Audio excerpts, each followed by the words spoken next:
Keeping your A-frame's roof vent lid secure while traveling down the road can really be a problem.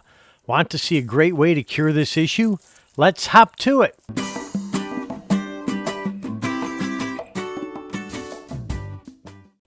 One inherent issue with any A-frame with a vent mounted on the front section of the roof is that it just can't be mounted like it was designed to be.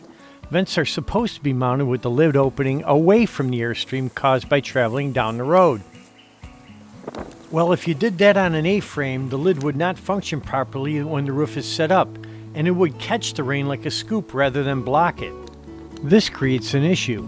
To help alleviate this, the roof vents are equipped with a vent lock, which is supposed to hold the vent securely down. In actual use, the lock is only partially effective as it only secures one front corner of the vent lid. To make things worse, these locks are only plastic and have a high rate of failure. Whenever I tow my Flagstaff down the highway, I keep an eye on the roof vent in my rearview mirror.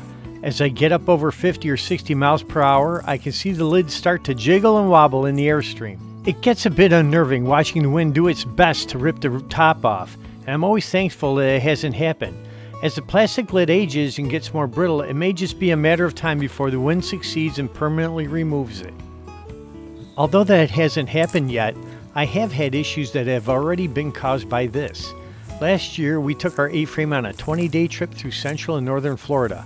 On the way down, we drove through some very intense thunderstorms, and when we got to our first campsite, I found that the vent had lifted enough to allow quite a bit of rainwater inside the camper. So here's a quick demonstration showing what effects the wind has on this vent lid. I'm simulating an airstream using my leaf blower.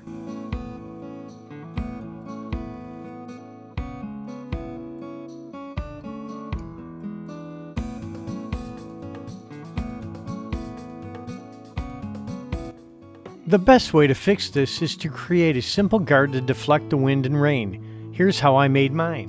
First, I went to Lowe's and purchased the door sweep. This has an aluminum frame that a rubber sweep is attached to. It comes in a 36-inch length.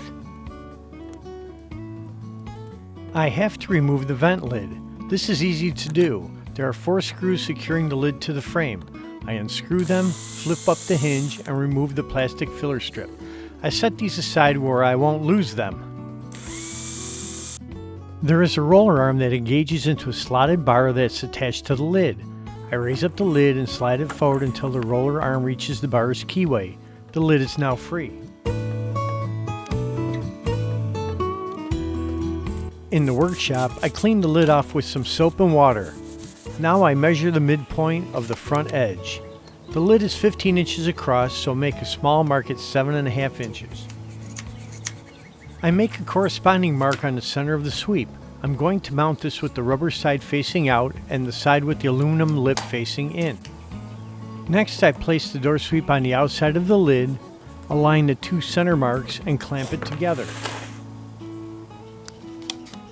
I have to bend the sweep to match the curve of the lid's corners. The aluminum is fairly soft and malleable, so it doesn't take a lot of effort to do this. I take my time, trying to be sure I follow the radius as close as possible. I make a few small adjustments to the sweep to make sure that it's tight. When I'm finished, the sweep fits perfectly.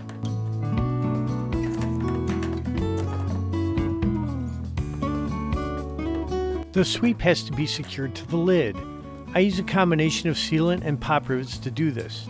First, I use some isopropyl alcohol to thoroughly clean the parts.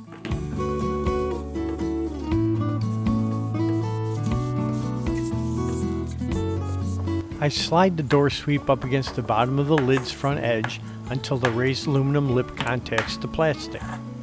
There are mounting holes already drilled through the aluminum. Using a 1/8 inch drill bit, I drill a hole in the 2 front holes in the aluminum and through the vent lid plastic. I insert a couple of 1/8 inch by 1/4 inch long pop rivets to hold it in place.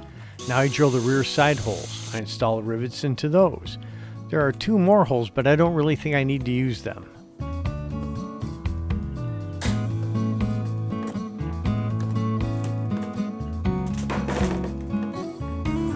To finish securing it, I run a bead of Sikaflex 221 sealant along the top and inside edges.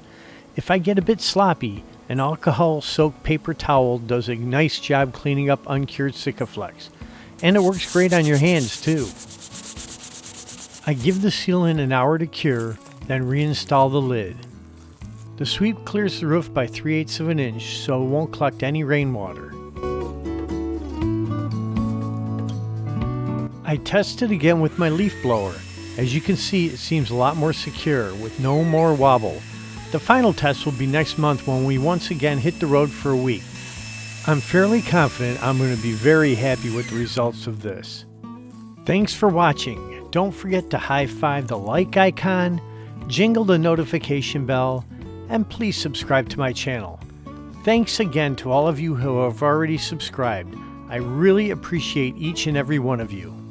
Until next time, keep camping.